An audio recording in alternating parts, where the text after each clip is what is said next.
प्रिय छात्र एवं छात्राओं, मैं राम धीरज अपने आरडी हिंदी लेक्चर पर आप सभी का हार्दिक स्वागत करता हूं।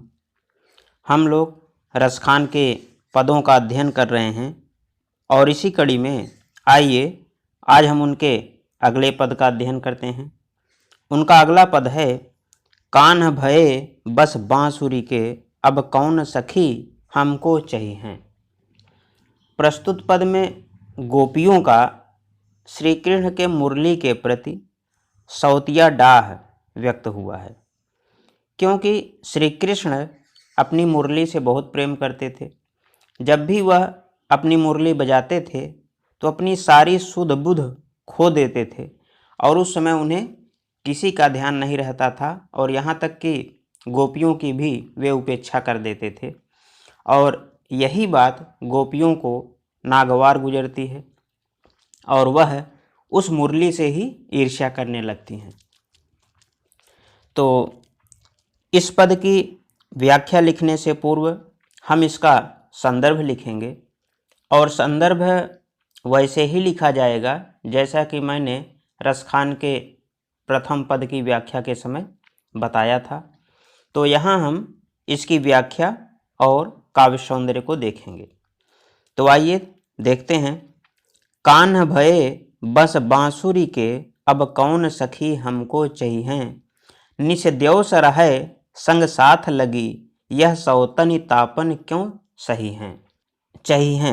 चाहिए का अर्थ होता है चाहेगा।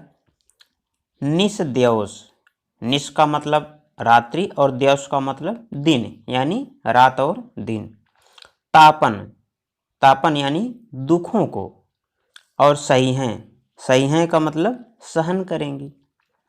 रसखान कवि कहते हैं कि एक गोपी अन्य गोपियों से वंशी के प्रति अपनी डाह व्यक्त करती हुई कहती है कि हे सखी, श्री कृष्ण तो अब पूरी तरह से उस मुरली के वश में हो गए हैं, अब कौन सखी हमको चाहिए।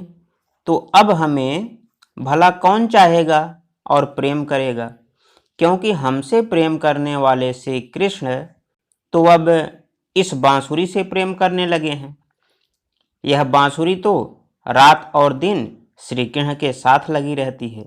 अब इस सौतन के द्वारा दिए गए दुखों को हम कैसे सहन करेंगी, क्योंकि इसका तो श्री कृष्ण से वियोग होगा ही नहीं और ना कृष्ण इससे अधिक और किसी को प्रेम करेंगे। वह आगे कहती है, जिन मोह लियो मनमोहन को, रसखानी सदा हमको दई हैं, मिल आओ सबय सखी भाग चलें, अब तो ब्रज में बंसुरी रही हैं। जिन का मतलब जिसने, अब मोह लियो यानी मोहित कर लिया है। दही हैं का मतलब होगा जलाएगी। तो वह गोपी कहती है कि जिस बांसुरी ने हम सबको मोहित करने वाले श्री कृष्ण को भी मोहित कर लिया है, वही बांसुरी हमें सदैव जलाती रहती है। हाँ, रसखानी सदा हमको दई हैं, हमें सदैव जलाती रहती है। इसलिए हे सखी, आओ हम सब मिलकर इस ब्रज से भाग चलें, क्योंकि अब तो ब्रज में श्री कृष्ण के साथ केवल यह बांसुरी ही रहेगी। अतः श्री कृष्ण के प्रेम से वंचित होकर अब हमारा यहाँ रहना ठीक नहीं है। इसलिए हे सखी, आओ हम सब भाग चलें। अब हम इस पद का काव्य सौंदर्य देखते हैं। तो काव्य सौंदर्य में प्रथम बिंदु है, प्रस्तुत पद में रसखान ने बांसुरी के प्रति गोपियों के स्वाभाविक सौतिया डाह का बड़ा ही सुंदर वर्णन किया है। भाषा इसकी मुहावरेदार ब्रज भाषा है। रस में श्रृंगार रस है। छंद में सवैया छंद है।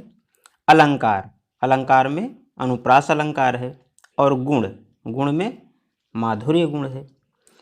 भाव साम्य, सूरदास ने भी अपने एक पद में गोपियों का मुरली के प्रति ऐसी ही भावना को व्यक्त किया है।